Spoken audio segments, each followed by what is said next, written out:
सभी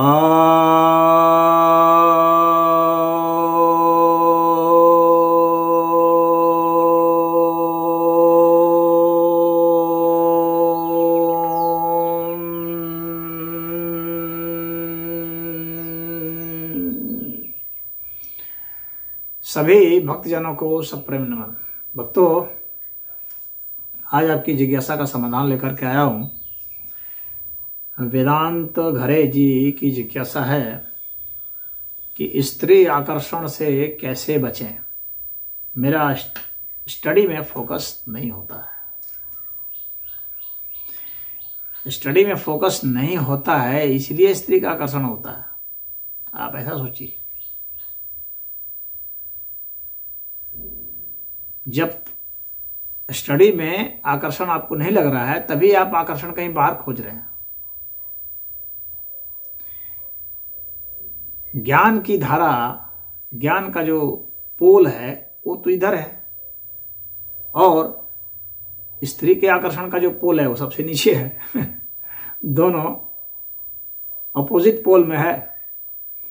तो अगर हमारी चेतना इधर नहीं जा रही है तो उधर नीचे जा रही है, इधर नहीं जा रही है इसीलिए उधर वह जा रही है। अगर इधर चली जाती तो उधर का कोई मतलब नहीं रहता। यानी ज्ञान के प्रति आकर्षण नहीं है।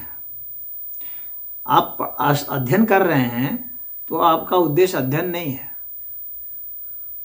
इससे यही पता चलता है कि आपका उद्देश्य अध्ययन नहीं। आपका उद्देश्य अध्ययन के माध्यम से अपनी कामनाओं की ही पूर्ति करना है, जो कि स्त्री को खींच लाए।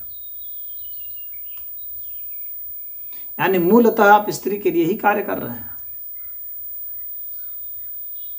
आप पढ़ इसलिए रहे हैं ताकि आप कमा सकें, पढ़ इसलिए रहे हैं ताकि आप नौकरी ले सकें, पढ़ इसलिए रहे हैं ताकि उसके जरिए आपके पास आय का जरिया हो जाएगा, जिसके जरिए जो है आप स्त्री को प्राप्त कर लेंगे।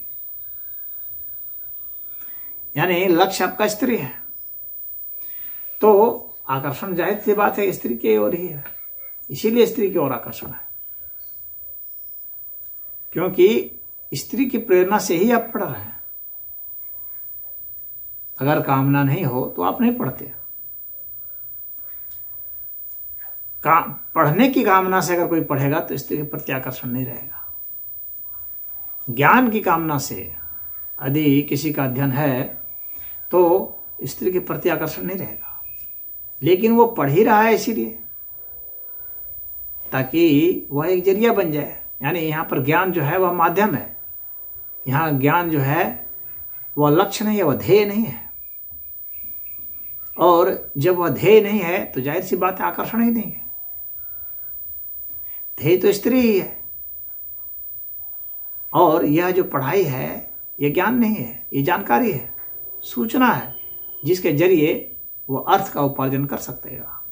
तो अर्थ के उपार्जन की इच्छा के कारण ही आप अध्ययन कर रहे हैं। अर्थ के उपार्जन की इच्छा से ही आप मजबूरी में अध्ययन कर रहे हैं, और उसकी जो प्रेरणा स्रोत है वह स्त्री है। आपकी जो प्रेरणा स्रोत है कार्य की वह स्त्री है, न कि ज्ञान। तो प्रेरणा स्रोत जो होगा उसी की ओर ध्यान रहेगा, तो फोकस तो आपका वहीं रहेगा। फोकस तो स्त्री पर होगा। आप सोच रहे हैं फोकस स्टडी में हो जाए, स्टडी को आप दूसरी चीज समझ रहे नहीं। स्टडी आपके लिए स्त्री है। स्टडी को आप स्त्री समझिए, क्योंकि उसी के लिए आप कर रहे हैं। जिस दिन स्टडी का उद्देश्य धन कमाना नहीं होगा, पद कमाना नहीं होगा, ज्ञान को हम सिर्फ ज्ञान के लिए लेंगे, ज्ञान को हम सिर्फ ज्ञान के लिए लेंगे, विज्ञान के लिए लेंगे, कल्याण के लिए लेंगे, परम ज्ञान के लिए लेंगे, परमात्मा के लिए लेंगे, उस दिन स्त्री का आकर्षण नहीं होगा। तो ज्ञान जब माध्यम बनेगा तो जाहिर सी बात है जिस चीज के लिए माध्यम बन रहा है आकर्षण उसी का होगा। अगर ज्ञान परमात्मा के लिए है तो परमात्मा आकर्षण होंगे, अगर ज्ञान स्त्री के लिए है तो स्त्री आकर्षण होगी। सीधी सी बात है। तो ज्ञान किस चीज के लिए है? ज्ञान तो यहाँ पर माध्यम है। तो जब ज्ञान माध्यम है स्त्री को पाने का, तो फोकस स्त्री पर ही होगा। उम्मीद है आप समझ गए होंगे। तो अब इसी में आपको फोकस करना है। तो स्टडी आपकी इसी तरह से चलेगी। अगर आप बदलना चाहते हैं तो आपको क्या करना चाहिए? आपको ज्ञान में रुचि बढ़ानी चाहिए। ज्ञान में जब रुचि होगी तब फोकस बदल जाएगा।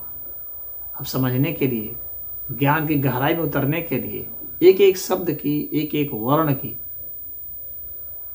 जो गरिमा है, जो उसका महात्म्य है और जो उसका रहस्य है, उसको जानने के लिए जब आप अध्ययन करेंगे तो वह मंत्र हो जाएगा और फिर आप समझ सकेंगे। फिर वहाँ से डिस्ट्रैक्शन नहीं होगा आपको, वहाँ ध्यान से आप च्युत नहीं होंगे, ध्यान से हटेंगे नहीं। तो ज्ञान से आदमी इसीलिए हट जाता है क्योंकि उसका ध्येय कुछ और होता है, ज्ञान एक माध्यम होता है। तो अपने माध्यम को चेंज कीजिए, अध्ययन को ही, जो आप अध्ययन कर रहे हैं उसी को ध्येय बनाइए, उसी को समझने का गहरा प्रयास कीजिए, उसके जरिए कुछ प्राप्त करने की कोशिश मत कीजिए। तो जब ऐसा होगा तो उस समय ही आपका फोकस सही होगा, कंसंट्रेशन सबसे सही होगा। और कंसंट्रेशन जो है, फोकस यानी कंसंट्रेशन, वह अंत में मेडिटेशन में बदल जाएगा जब आपका ध्येय बदल जाएगा तब। और तब फिर वही समाधि हो जाएगी और वहीं से उपलब्धि हासिल होती है, जिसके बाद फिर कुछ भी पाने की कोई कामना जो है नहीं रहती है, तिरोहित हो जाता है। तो इसमें इतना ही। हरि ओम।